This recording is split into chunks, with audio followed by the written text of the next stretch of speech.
Hello friends, Jaya classes channel में आपका स्वागत है। जया क्लासेस चैनल के माध्यम से इस समय आप पढ़ेंगे मैथमेटिक्स और रीजनिंग से संबंधित कुछ क्वेश्चंस। आप इनको कैसे हम सरल तरीके से या कैसे सॉल्व करेंगे इसके बारे में आप समझेंगे। तो चलिए हम देखते हैं आज की वीडियो के इस पहले क्वेश्चन को जो मैथमेटिक्स से है। क्वेश्चन नंबर 1, 5, 10 एंड 35 के सबसे छोटे सार्वगुणज और सबसे बड़े सार्वगुणनखंड का अंतर है। तो देखिए, मैंने आपको बताया है मासा और लासा के बारे में कि जब सबसे छोटे की बात करें तो आप क्या करेंगे, लासा निकालेंगे, और जब सबसे बड़े की बात करें तो आप क्या करेंगे, मासा निकालेंगे।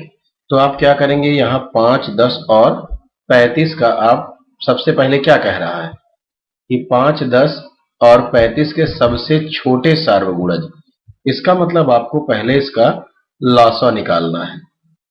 तो लासा आप निकाल लें 5, 10 और 35 का। चलिए देखते हैं, पहले 2 से करते हैं।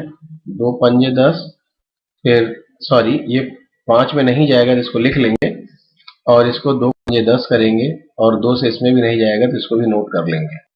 फिर अगला स्टेप है 5 से करेंगे, 5 एकम 5, 5 एकम 5 और 5 सत्ते 35। अब 7 से अकेले ही हो पाएगा। तो चलिए हम देख रहे हैं हमारे जो हमें फैक्टर मिले वो मिले 2, 5 एंड 7। तो लासा क्या हो जाएगा, लासा बराबर 7 पंजे 35 दूना 70 हो गया। और मासा भी हमें ज्ञात करना है। क्यों ज्ञात करना है, सबसे बड़े सार्वगुणनखंड की बात कर रहा है।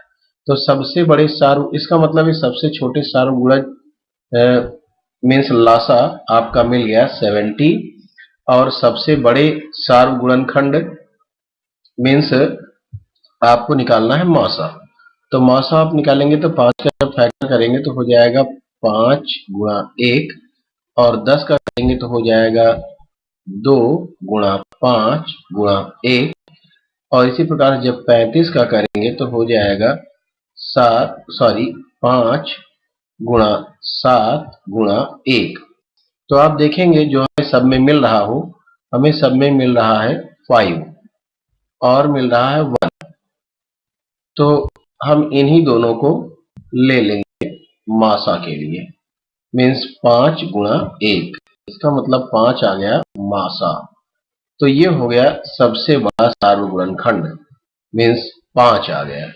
अब दोनों का अंतर आपको ज्ञात करना है। तो अंतर का मतलब है 70 ऋण 5, बस आंसर आपका आ जाएगा 70 ऋण 5, इसका मतलब 65 आएगा, और यही आपका आंसर हो जाएगा इस क्वेश्चन के लिए। ऑप्शन नंबर डी राइट होगा। आगे बढ़ते हैं अगले क्वेश्चन की ओर। अगला क्वेश्चन है, दर्शाए गए चित्र में एबीसीडी एक समांतर चतुर्भुज है और जिसके, देखिए एंगल की जगह पर एल हो गया है, इसको सही कर लेंगे। एंगल डी ए बी 75, तो डी ए बी मीन्स इस एंगल की बात हो रही है, कितना है 75, और B C sorry D B C, तो डी और बी और सी, इसका मतलब इस एंगल की बात की जा रही है, कितना है 60 डिग्री। तो आपको ज्ञात क्या करना है, B D C, angle B D C, तो जो बीच वाला रहता है वही एंगल होता है। तो आप बी डी सी का मतलब डी, हमें ये ज्ञात करना है। तो इस प्रकार से बी डी सी में ये एंगल कितना है ये हमको बताना है। तो चलिए हम देखते हैं, जो आपको चित्र दिया गया है ये किसका है, समांतर चतुर्भुज का। और समांतर चतुर्भुज का रूल आपको थोड़ा सा माइंड में रखना होगा, लेकिन यहाँ पर उसके अतिरिक्त भी आपको ये ध्यान देना है कि एक, ये देखिए, अगर हम इन लाइनों को इस प्रकार से थोड़ा बढ़ा दें और बढ़ाने के बाद हम देखें तो ये आपका बीडी, बीडी क्या हो जाएगी, ये हो जाएगी तिर्यक रेखा, और ये तिर्यक रेखा हो गई। और तिर्यक रेखा क्या कर रही है, दो समांतर लाइनों को काट रही है। तो एक तिर्यक रेखा जब दो समांतर लाइनों को प्रतिच्छेद करती है तो उससे जो कोण बनते हैं उसके थोड़ा सा रूल्स आपको कुछ दिमाग में अगर होंगे तो बहुत आसान हो जाएगा। तो देखिए ये जो है डी बी और सी में डी बी सी कितना दिया है, डी बी सी आपको दिया है डी बी सी, ये तो दिया गया है D B C equal to 60 degree, लेकिन ये बराबर होगा किसके, इस एंगल के, इस एंगल के बराबर होगा। अब ये एंगल कितना होगा, ये एंगल जो है कितना होगा, जितना 60 है।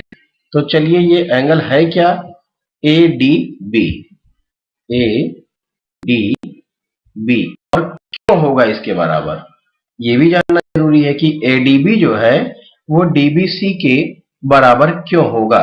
क्यों होगा, क्योंकि ये एक तिर्यक रेखा है जो इन दोनों समांतर लाइनों को क्या कर रहा है, प्रतिच्छेद कर रही है। तो प्रतिच्छेद करने पर ये जो एंगल बनेंगे ये एकांतर कोण बन रहा है। क्या बन रहा है, एकांतर कोण, और एकांतर कोण जो होते हैं वो बराबर, तो ये 60 अंश का हो गया, ये तो क्लियर हो गया। अब जरा आप देखिए, आपको ज्ञात क्या करना है, आपको ज्ञात तो करना है ये वाला, मतलब जो ऊपर वाला कोण है, तो आप इसको ज्ञात करना है आपको। तो इसके लिए आप क्या करेंगे, ये आपको मालूम हो गया, और इस त्रिभुज में, इसका मतलब ये जो त्रिभुज है, ये त्रिभुज जो है, इस त्रिभुज की हम बात कर रहे हैं, मतलब ट्राइंगल किसकी बात कर रहे हैं, ए डी बी की। ट्राइंगल बी में हम देखें तो हमें दो एंगल अब ज्ञात हो गए, तो तीसरा एंगल हम निकाल सकते हैं ना एंगल सम प्रॉपर्टी से। तीसरा एंगल निकालने के लिए एंगल सम प्रॉपर्टी, योग की जो प्रॉपर्टी है उससे हम निकाल सकते हैं। तो तीनों अंतः कोणों का योग क्या होता है त्रिभुज में, 180 अंश, 180 अंश, 180 तीनों कोणों का योग होता है। जबकि दो कोण आपको दिए हैं तो उन दोनों को जोड़कर आप इसमें से घटा दें। एक आपने ज्ञात किया अभी 60 अंश, और दूसरा आपके पास जो दिया गया है वो है 75 अंश। इन्हीं को जोड़ जब घटाएं तो 180 ऋण 5 और 7 6 13, 135 अंश को घटा दें। फिर कितना जरा देखिए, 5 और यहाँ 7 बचा, 7 में से 3 घटाएंगे तो 4, 45 अंश। तो ये कोण आ गया 45। अगर ये कोण 45 है तो ये कोण क्या होगा, एकांतर कोण होगा। एकांतर कोण होगा तो ये भी 45 अंश होगा। क्या होगा, 45 अंश होगा। कौन सा, B D C, angle B D C, angle B D C equal to किसके, angle A B D equal to 45 अंश, और ए बी डी जो है वो इक्वल होगा किसके, बी डी सी के। क्यों हुआ, एकांतर कोण है, तो एकांतर कोण लिख देते हैं समझने के लिए, दोनों में वही बात है। चलिए, तो अब आप ध्यान दें कि ये 45 अंश का हो गया, और आपको ज्ञात क्या करना था, बीडीसी, और आप देख रहे हैं बीडीसी कितना हो गया, 45 अंश। तो option number C right option हो जाएगा। ये देखिए, ये फिगर देखिए आपको समझ में आ जाना चाहिए, इतना सॉल्व करने की जरूरत नहीं है। लेकिन बात यह है कि जिसको नहीं आता है उसके लिए तो सॉल्व करके समझा, एक बार दो बार समझना ही पड़ेगा ना। जब दिमाग में बात बैठ जाती है तो फिर ज्यादा सॉल्व करने की जरूरत नहीं पड़ती। आसान क्वेश्चन तो आप बस फिगर वगैरह देख के ही समझ जाते हैं और आप आंसर बता देते हैं। तो समझ में आ गया होगा, ये हो गया 45 डिग्री, 45 अंश। चलिए आगे बढ़ते हैं क्वेश्चन नंबर 3 की ओर। क्वेश्चन नंबर 3 में भी फिगर दिया गया है, और जो फिगर है उसमें देखिए P Q R means P Q और आर ये S है। PQR कितना है? 70 डिग्री। ये कितना है? 70 डिग्री। और Q, इसमें एंगल लगा देते हैं, QPR। अच्छा, PQR भी था, PQR अब है QPR। तो QPR कितना दिया है? 24। दिखाई दे रहा होगा आपको, नहीं तो फिर हम कर दे रहे हैं इसको और क्लियर। 24 डिग्री। अब इसका जरा ध्यान दें कि हमें करना क्या है। तो एंगल PSR, PSR कहाँ है? PRS, सॉरी मैं गलत पढ़ रहा हूं, PRS। तो PRS और मीन्स बीच वाला, तो R कहाँ है? ये। इस एंगल को आपको ज्ञात करना है कि कितना है। तो आप त्रिभुज के बारे में जब आपने पढ़ा होगा तो आपने ये पढ़ा है, किसी त्रिभुज का बहिष कोण, बहिष मीन्स बाहर का कोण, ये है, ये त्रिभुज है, और त्रिभुज के बाहर का जो कोण होता है उससे जो सुदूर स्थित जो अंतः कोण होंगे उनका सम जो है, उनका योग इस बहिष कोण के बराबर होगा। इसका मतलब ये कि आप चाहे तो ऐसे ही 70 और 24 94 हो गया, आंसर आ गया, लेकिन आप इसको समझ लें कि ये जो एंगल है means PRS equal to PQR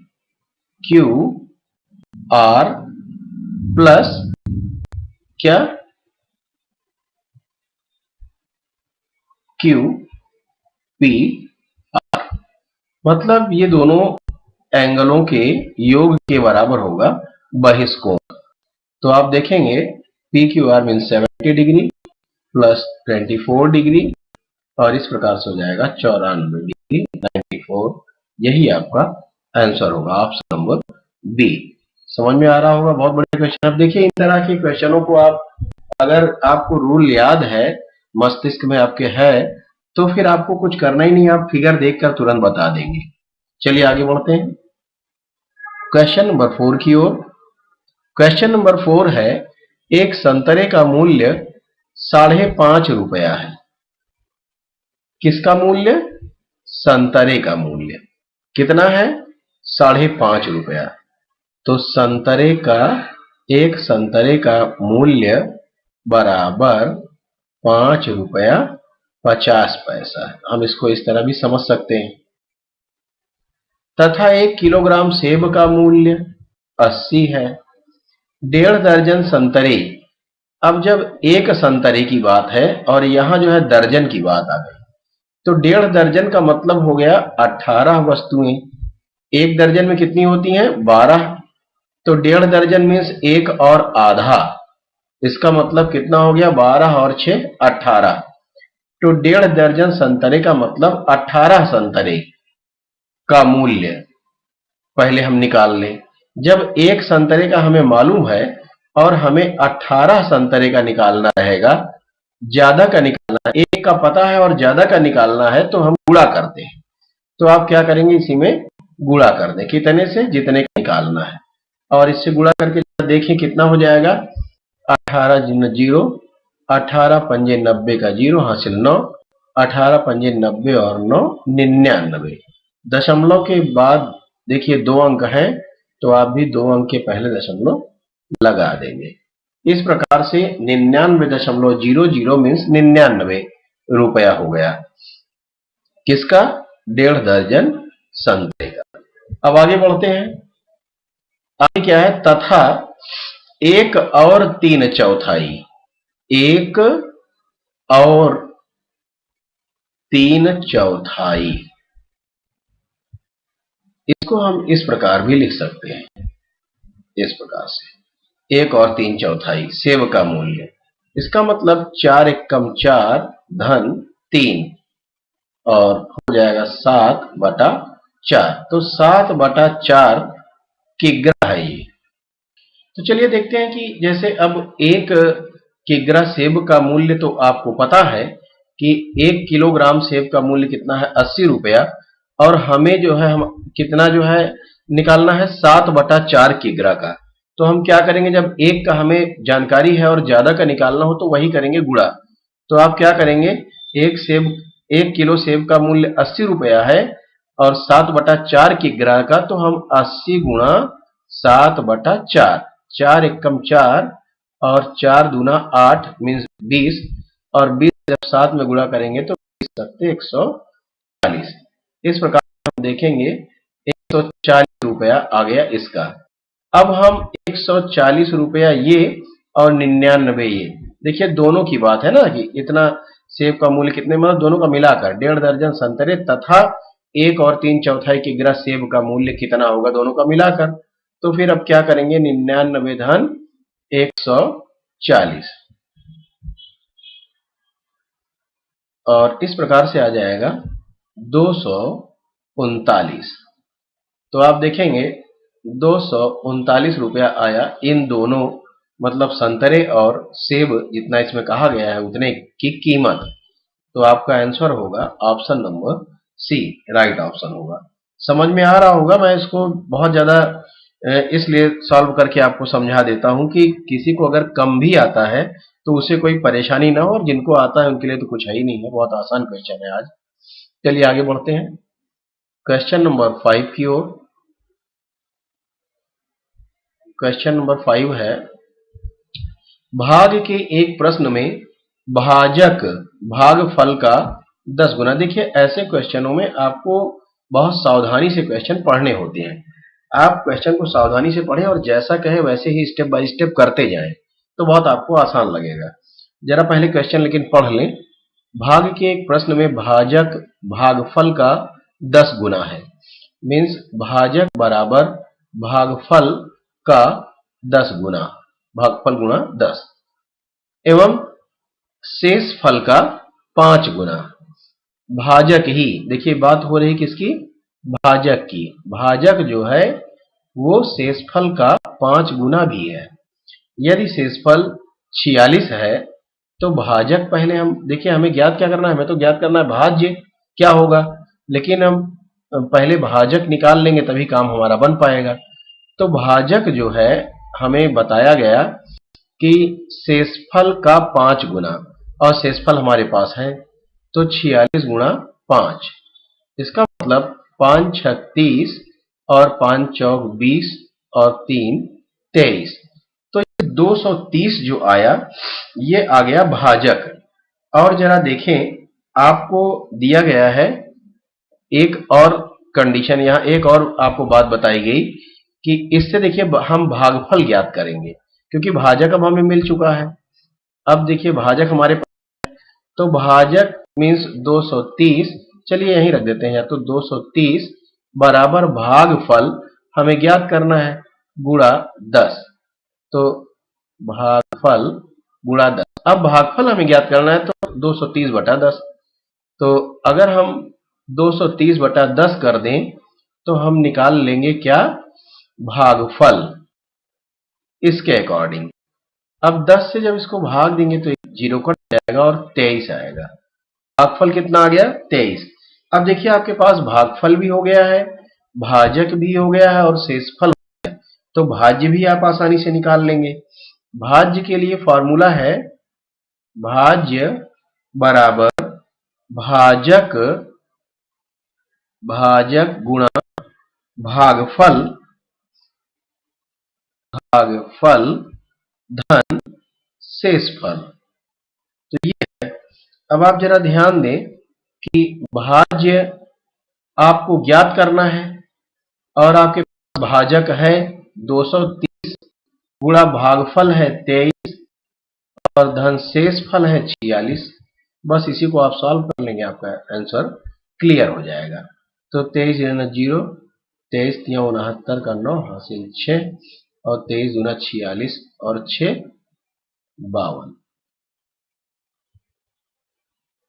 धन 46। अब आप जोड़ दें, जोड़ने के बाद आपको प्राप्त होगा 6 9 4 13 2 1 3 5336। ये क्या आया, 5336 हमारा भाज्य आया और हमें ज्ञात क्या करना था, भाज्य। तो हमारा आंसर हमें मिल गया 5336, ऑप्शन नंबर डी। समझ में आ गया होगा। तो बहुत अच्छा क्वेश्चन है, बहुत टफ नहीं है, आसान है, लेकिन आपको ये फार्मूला थोड़ा सा ध्यान रहना चाहिए। क्वेश्चन में जैसा कह रहा है वैसे ही आप करते चलें। चलिए हम चलते हैं क्वेश्चन नंबर 6 की ओर। और क्वेश्चन नंबर 6 है, साबुन की एक टिकिया का आकार 7 सेमी, 5 सेमी और 2.5 सेमी है। इसका मतलब ये जो है आपको लंबाई दी गई है और ये चौड़ाई दी गई है, ये उसकी मोटाई या ऊंचाई दी गई है। तो अब इतना समझ में आपको आ गया। तो फिर अब ये साबुन की टिकिया किस आकार में होती है? घनाभ के आकार में होती है। तो चलिए थोड़ा सा भी और आगे हम देख लें। पहले इतना सेमी है, देखिए साबुन की एक टिकिया का आकार 7 सेमी, 5 सेमी गुणा 2.5 सेमी है, दो पेटियों में। अब देखिए एक चीज ये भी ध्यान देना है, दो पेटी की बात की जा रही। तो चलिए आगे देखते हैं, जिनकी आंतरिक माप 56 सेमी, 0.4 मीटर और 0.25 मीटर है। तो देखिए ये जो पेटी की जो आंतरिक माप है, इसको आपको थोड़ा समझना पड़ेगा कि इस माप की दो पेटियां हैं। अब ध्यान ये देना है कि माप जो दिया गया है, यहां तो पहले 56 सेंटीमीटर दे दिया और इसको 0.4 मीटर दिया है, और इसको आप क्या करें, सेंटीमीटर बना लें। सेंटीमीटर बनाने के लिए क्या करेंगे, 100 से गुणा करेंगे। 100 से गुणा करेंगे तो आ जाएगा 40 सेमी। और इसी प्रकार से इसको भी आप 100 से गुणा कर लेंगे तो ये आ जाएगा 25 सेमी। देखिए कैसे हो गया, आप जरा ध्यान दें। अगर 0.4 में आप 100 से गुणा कर रहे हैं तो हो जाएगा 100 चौको 400, पहले बिना दशमलव को ध्यान दिए कर दीजिए। उसके बाद दशमलव के बाद एक अंक है तो एक अंक के पहले दशमलव लगा लेंगे तो आएगा 40। ये समझ में आया होगा। अब इसी तरह से 0.25 में अगर 100 से गुणा कर रहे हैं तो हो जाएगा, 100 से आप गुणा करिए दशमलव को भूल कर, दशमलव को भूल जाइए तो इतना हो जाएगा, और दशमलव दो अंक के पहले दो अंक पहले दशमलव हमने लगा दिया तो आ गया 25। समझ में आ गया होगा आप, ये 25 सेमी हो गया। साबुन की इन टिकियों की अधिकतम कितनी संख्या पैक की जा सकती है? तो देखिए जब इस तरह का क्वेश्चन आए, दीवार बनाने के लिए अगर ईंट की बात की जाए और एक ईंट की माप दी गई हो और दीवार का पूरे जो है माप दिया गया हो, तो ऐसी दशा में या इस तरह के जैसे बॉक्स में रखना है या कार्टन में रखना है और बॉक्स और कार्टन का आपको साइज दिया गया हो और जो चीज उसमें रखना है, बिस्किट, साबुन या कोई भी चीज, उसका भी आपको साइज दिया गया हो, तो ऐसी दशा में आप क्या करेंगे, पहले आकार क्या है उसको समझ लें। और इस तरह के क्वेश्चन ज्यादातर घनाभ के ही पूछे जाते हैं।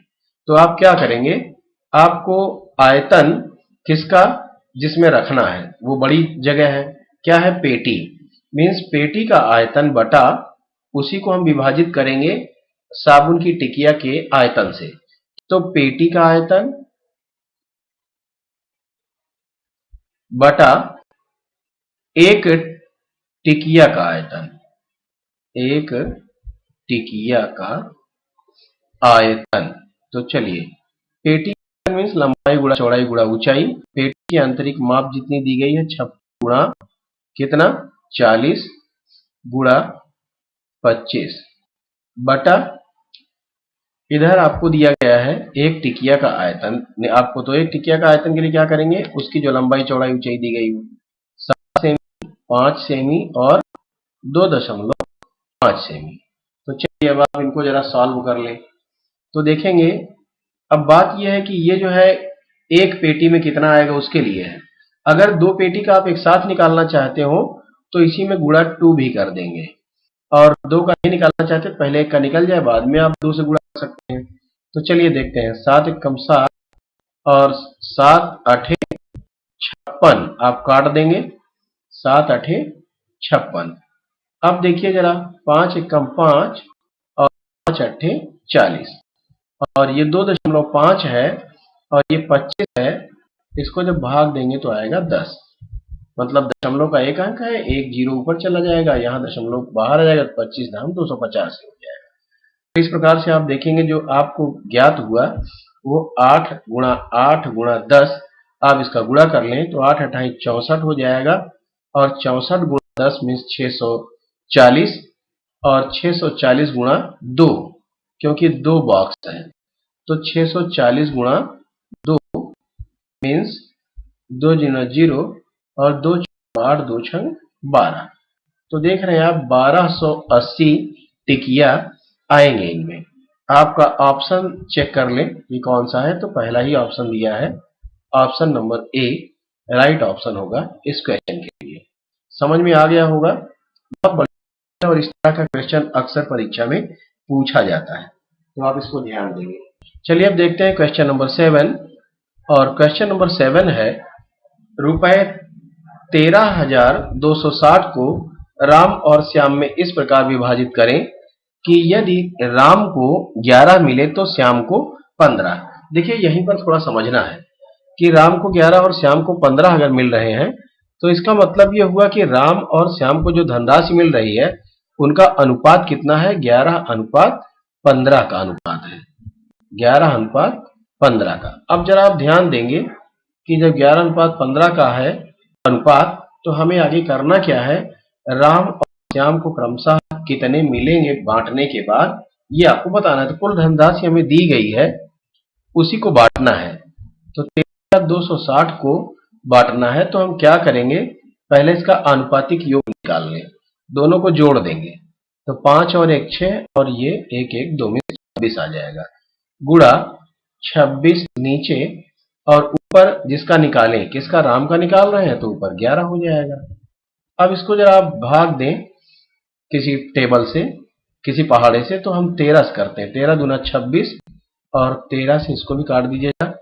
13 एकम 13 और फिर 2 में नहीं जाएगा तो एक जीरो लेंगे और उसके बाद फिर 26 में, तो 13 दूना 26 और ये जीरो बचेगा, तो इस प्रकार इतना हो जाएगा।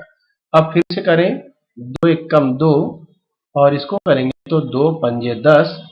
अब 2 में जाएगा, 2 एकम 2 0 मीन्स 510। 510 में अब 11 से गुणा कर देंगे तो 11 जीरो 0, 11 एकम 11, 11 पचे 55 और एक 56 मीन्स 5,610 रुपया मिलेगा किसको, राम को। ये राम का हिस्सा है। चलिए अब राम का निकल आया तो आप श्याम का निकाल लेंगे। तो जब राम का निकल आया, टोटल आपके पास पहले से ही है, तो श्याम का आप निकाल लें। तो श्याम का जो हिस्सा होगा वो टोटल माइनस राम का हिस्सा। टोटल कितना है, 13,260 ऋण कितना घटाएंगे, राम का हिस्सा मीन्स 5,610 हटा दें। तो 0 से 0 घट गया, 6 में से 1 घटाएंगे 5 और 12 में 6 घटाएंगे तो 6 और इसके बाद फिर आपका यहां बचा 12, 12 में से 5 घटाएंगे तो 7। इस प्रकार से 7,650 ये होगा श्याम का। तो पहले राम है बाद में श्याम, तो उत्तर भी हमारा ऐसा होना चाहिए, पहले राम वाला मीन्स 5,610 पहले और 7,650 बाद में। तो ऑप्शन नंबर बी इस का ऑप्शन आपको मिल रहा है। तो आप देख रहे हैं कितना आसान था क्वेश्चन। आगे बढ़ते हैं अगले क्वेश्चन की ओर। Question number 8। क्वेश्चन नंबर 8 है, किसी ठोस घन के पृष्ठ का क्षेत्रफल 216 मीटर है तो उसका आयतन कितना होगा। अब आप ध्यान दें कि यहां आपको क्या बताया जा रहा है, पृष्ठ का क्षेत्रफल किसका, घन का। तो घन का पृष्ठ का क्षेत्रफल मीन्स 6a² इक्वल टू 216 और a स्क्वायर इक्वल टू 216/6। इससे भाग दे देते हैं, 6 त्रिक 18 और 3 और 3 और 6 36 हो जाएगा, तो 6 छंग 36 मतलब a स्क्वायर इक्वल टू 36। तो a इक्वल टू √36 का मतलब 6। a की वैल्यू आ गई मीन्स भुजा आ गई घन की। अब आपको क्या ज्ञात करना है, घन का आयतन, उसी का आयतन निकालना है। तो आयतन बराबर क्या होता है, a³ मीन्स भुजा की घात 3, तो 6 की घात 3 का मतलब 6 गुणा 6 गुणा 6। तो आप ध्यान दें, 6 छंग 36 छक्का 216, फिर वही आ गया। Option number B right option होगा इस क्वेश्चन के लिए। तो आप देख रहे हैं कि जो दिया गया था आपको वही फिर से आपको मिल गया, यही आंसर के रूप में है। चलिए आगे बढ़ते हैं। अगला क्वेश्चन है क्वेश्चन नंबर 9।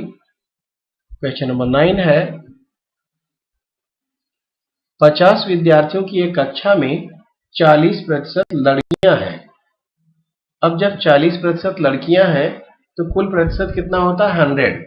40% लड़कियां हैं तो लड़के कितने हो गए 60%। और कितने के कुल विद्यार्थियों के, तो कुल विद्यार्थी कितने हैं 50 और उनका 60% अगर हम निकाल लें तो ये हो जाएगी लड़कों की संख्या। तो आप जरा देखें कैसे करेंगे। एक जीरो से एक जीरो, दूसरा जीरो से दूसरा जीरो और 6 पंजे 30, नीचे कोई मतलब नहीं है। तो लड़कों की संख्या निकल आई कितनी 30। 30 लड़के हैं और कितने लड़के हैं यही आपको बताना था, तो option number D right option हो जाएगा। आगे बढ़ते हैं, बहुत बढ़िया क्वेश्चन था। आगे क्वेश्चन नंबर 10 और क्वेश्चन नंबर 10 है ऋण 5/7 में क्या घटाया जाए कि ऋण 1 प्राप्त हो। हम आपसे कहें 5 में से क्या घटाएं कि 3 प्राप्त हो, तो आप क्या करें 5 में से 3 को घटा दीजिए तो आ गया 2, 5 में से 2 घटाइए तो 3 आ जाएगा। समझ में आया।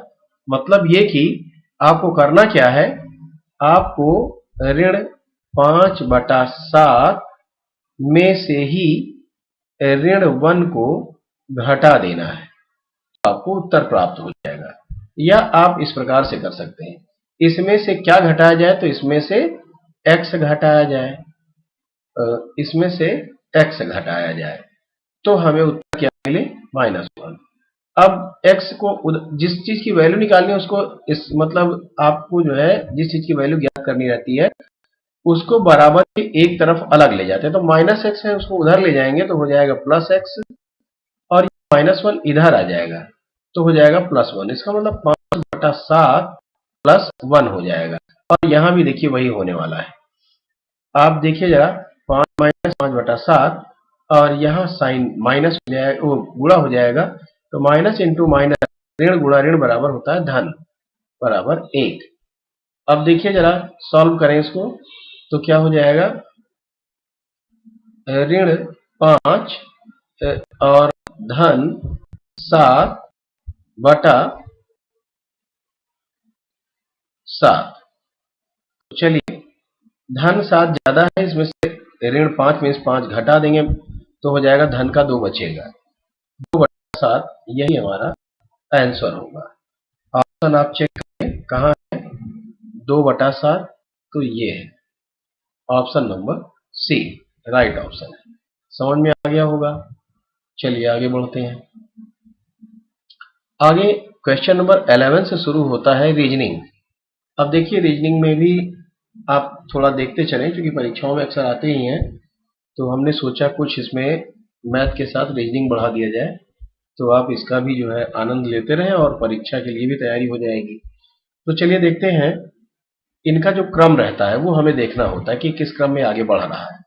अब जो क्रम है इनका वो क्या है, देखिए E से F हुआ और F से G और G से अगर यहाँ H हो जाए तो H से I, इसका मतलब क्रम सही है जो हम देख रहे हैं, तो यहाँ H होना चाहिए। अब H तो यहाँ 3 में मिल रहा है, अब इसलिए और देखना पड़ेगा। F के बाद देखिए G, F G H I और J, तो J है यहाँ बिल्कुल है, तो इसका मतलब यहाँ I हो जाना चाहिए फिर। तो H और I ये भी तीनों में मिल रहे हैं, तो अभी और तीसरा वाला भी आपको चेक करना ही पड़ेगा। I के बाद होता है J और J के बाद K, K के बाद L और फिर L के बाद M, तो बिल्कुल सही है, क्रम बिल्कुल सही है। इसका मतलब HIL option number A right option होगा। HIL ये हमारा आंसर होगा। इसी तरह से हमें दिमाग लगाना होता है, देखना होता है कि किस क्रम में आगे बढ़ रहा है, वही क्रम हम अपना लेते हैं जो खाली स्थान है या जहां हमें पूछा जा रहा है क्वेश्चन मार्क जहां लगा हो। चलिए आगे बढ़ते हैं क्वेश्चन नंबर 12 की ओर। क्वेश्चन नंबर 12 है कृतिका उत्तर पश्चिम दिशा में गई। अब कृतिका उत्तर पश्चिम दिशा में गई और 90 डिग्री दाएं ओर मुड़ी। तो आप ध्यान दें कि जब हम दिशा को पहले आप समझ लें कि ऑन पेपर जो है दिशा हम इस प्रकार से करते हैं। ये क्या है? उत्तर, और ये दक्षिण, ये हो गया पूर्व, और ये हो गया पश्चिम। तो आप अब ध्यान दें, क्वेश्चन में है कृतिका उत्तर पश्चिम दिशा में गई। उत्तर पश्चिम मीन्स इन दोनों के बीच में, इस दिशा में गई। तो आप इसको यहां जरा कर लें। मान लीजिए ये ओरिजिन है और यहां से गई, वो कहां गई? उत्तर पश्चिम दिशा में, मतलब उत्तर और पश्चिम के बीच में। फिर उसके बाद क्या हुआ? 90 डिग्री दाएं। देखिए यहां गई तो दाएं, दाहिने का मतलब इधर। अब ये 90 डिग्री, 90 डिग्री का मतलब यहां पर 90 डिग्री का एंगल बनना चाहिए। 90 डिग्री ये हो गया, 90 डिग्री दाईं ओर। फिर उसके बाद क्या है? ये तो दाईं ओर चली गई 90 डिग्री। उसके बाद फिर 45 डिग्री बाईं ओर मुड़ी। अब 45 डिग्री, देखिए अगर 45 डिग्री बन रहा है तो लगभग ऐसे। तो 45 डिग्री जो है किधर? बाईं ओर। इसका दाहिना ये हुआ, ये दाहिना, और बायां इधर हुआ। समझ में आ रहा होगा। बाईं ओर कितना? 45 अंश का कोण बनाती हुई गई। अब 45 डिग्री बाईं ओर मुड़ी। तो पूछ क्या रहा है? अब वह किसी दिशा में अग्रसर है। किसी नहीं, किस होना चाहिए, किस दिशा में वो अग्रसर है, मतलब किस दिशा की ओर बढ़ रही है। तो आप जरा देखें कि दिशा इधर कौन सी है, इधर दिशा कौन सी है चित्र में? तो इधर है पश्चिम। तो किधर बढ़ रही है? पश्चिम की ओर। ऑप्शन अपना चेक करें, ऑप्शन नंबर डी, पश्चिम, यही आपका आंसर हो जाएगा। ये दिशा कौन सी है? पश्चिम है। चलिए आगे बढ़ते हैं अगले क्वेश्चन की ओर। Question number 13। क्वेश्चन नंबर 13 है 9, 25, 49, 81। 9, 25, 49, 81 और आगे क्या क्रम होगा ये आपको बताना है। इस स्थान पर क्या होगा? इस तरह के क्वेश्चन परीक्षा में बहुत ज्यादा पूछे जाते हैं। तो चलिए जरा ध्यान दें कि ये 9 है, तो ये 25 है, ये 49 है, और ये 81 है। आपको दिमाग में आ जाना चाहिए। आप इतना अभ्यास करें कि इसको देखकर ही आपको लगे कि ये 3 का वर्ग है, और ये 5 का वर्ग है, ये 7 का वर्ग है, ये 9 का वर्ग है। अब जरा ध्यान दें कि क्या हो रहा है। 3 से +2 होकर 5 आया, और 5 से +2 होकर, और 7 से +2 होकर, तो 9 से अगर +2 होगा तो क्या हो जाएगा? 11 हो जाएगा। और इसका वर्ग मतलब 11, 11 मीन्स 121 होना चाहिए। ऑप्शन नंबर ए, 121 आंसर हो जाएगा इस क्वेश्चन के लिए। क्वेश्चन नंबर 14, बहुत बढ़िया क्वेश्चन है। ये कैलेंडर से संबंधित है, और परीक्षा में कैलेंडर से संबंधित 1-2 क्वेश्चन जरूर आते हैं। तो चलिए देखते हैं। यदि किसी महीने का तीसरा दिन मंगलवार हो तो उस महीने का 25वां दिन कौन सा होगा? देखिए आपको हमेशा क्वेश्चन को पढ़ते समय बहुत ध्यान देना चाहिए, और ध्यानपूर्वक पढ़ें कि एक ही बार पढ़ने में आपको समझ में आ जाए। यदि किसी महीने का तीसरा दिन जो है मतलब 3 तारीख, महीने का तीसरा दिन का मतलब 3 तारीख, 3 तारीख को दिन कौन सा है? मंगलवार। तो 1 तारीख को दिन कौन सा होगा जरा समझिए। 1 तारीख को दिन होगा, देखिए 1 को होगा रविवार, रविवार 1 को, और 2 को सोमवार, 3 को मंगलवार, तीसरा दिन हो गया। तो पहला दिन जो होगा महीने का 1 तारीख जो होगा, ये कौन सा दिन होगा? रविवार। ये तो समझ में आया होगा। अब पहला अगर रविवार है तो 1 सप्ताह बाद भी तो रविवार ही आएगा ना। तो आप क्या करें कि अगर आप ध्यान दें, 3 तारीख को छोड़िए, अब आप 1 तारीख से जरा देखिए। 1 तारीख से अगर आप देखते हैं तो 25वां दिन, महीने का 25वां कह रहा है। अब ध्यान दीजिए, उस महीने का 25वां दिन, तो उस महीने का पहला दिन क्या है? रविवार। तो उस महीने का 25वां दिन, अब एक सप्ताह बाद फिर से रविवार आएगा, फिर एक सप्ताह बाद रविवार आएगा, यही प्रक्रिया चलती रहेगी। तो अगर हम 7 से इसको भाग दें तो 7 तियां 21, 7 तियां 21, 21वां दिन जो होगा वो होगा शनिवार। तो 22वां दिन जो होगा वो क्या होगा? रविवार होगा। 22वां दिन रविवार होगा। तो 23वां दिन सोमवार होगा, 23वां दिन सोमवार होगा, और 24वां क्या होगा? मंगलवार होगा, और 25वां फिर इस प्रकार से बुधवार हो जाएगा। आप गिन सकते हैं उंगली पर ही, तो बुधवार हो जाएगा। Option number C right option हो जाएगा। 25वां दिन, महीने का कह रहा है 25वां दिन, तो आप ध्यान दें इसको, महीने का 25वां दिन क्या होगा? तो महीने का 25वां दिन जो है बुधवार हो जाएगा। आगे बढ़ते हैं।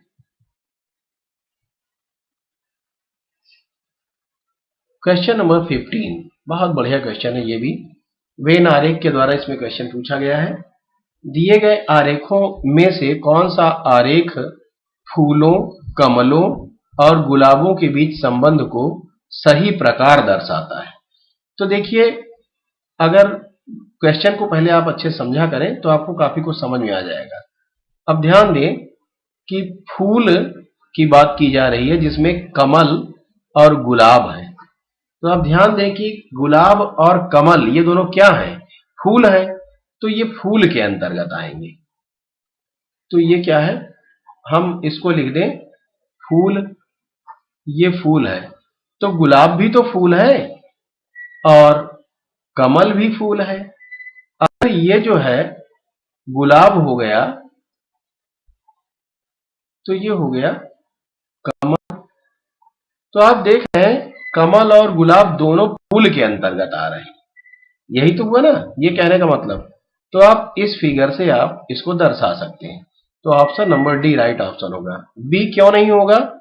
क्योंकि देखिए फूल अगर इसको मान लेते हैं ठीक है, और ये क्या है? ये फिर अगर हम क्या माने? कमल। तो कमल के अंदर गुलाब तो नहीं है, कोई ऐसी खूबी तो नहीं बताई जा रही कि जो है कमल की पंख, मतलब कमल के अंदर की कोई खूबी होती तो हम यहां इसको रख सकते थे अंदर, और इस प्रकार से ये नहीं हो सकता। और ये तीनों अलग अलग भी नहीं हो सकते क्योंकि दोनों फूल हैं। फूल दोनों को कॉमन रूप से कहा जा सकता है, कमल को भी और गुलाब को भी। तो हम फूल कह सकते हैं, तो फूल जो है कॉमन होगा दोनों के लिए। और यहां क्या है कि फूल है, और इस तरह की जब बात आए, अगर ऐसा हो कि कुछ गुलाब कमल है तो इसका मतलब कुछ कमल भी गुलाब है, तब हम ऐसा कर सकते थे। तो ये भी नहीं हो पाएगा, और ये भी नहीं होगा, और ये भी नहीं होगा। Option number D right option होगा। तो देखते हैं ये जो क्वेश्चन है, बस आप इनको सावधानी पूर्वक एक बार देख लें तो आपके माइंड में बस जाएगा। और मैथ के जो क्वेश्चन होते हैं वो बार बार अभ्यास करने से आते हैं। ऐसा नहीं कि कुछ इसमें रटना होता है, रटने से कुछ नहीं होता। न ही शॉर्ट ट्रिक के चक्कर में बहुत ज्यादा पड़े। मैं तो इसमें ट्रिक बताता चलता हूं आपको, लेकिन मैं फिर भी सॉल्व करने में थोड़ा सा लॉन्ग प्रोसेसेस लेकर देता हूं। जिनको मैथ ना आती हो उनको कहीं कोई कठिनाई ना होने पाए, लेकिन जिनको आती है उनके लिए कोई दिक्कत है ही नहीं। तो चलिए देखते हैं। आज की वीडियो में बस इतना ही। Thanks for watching.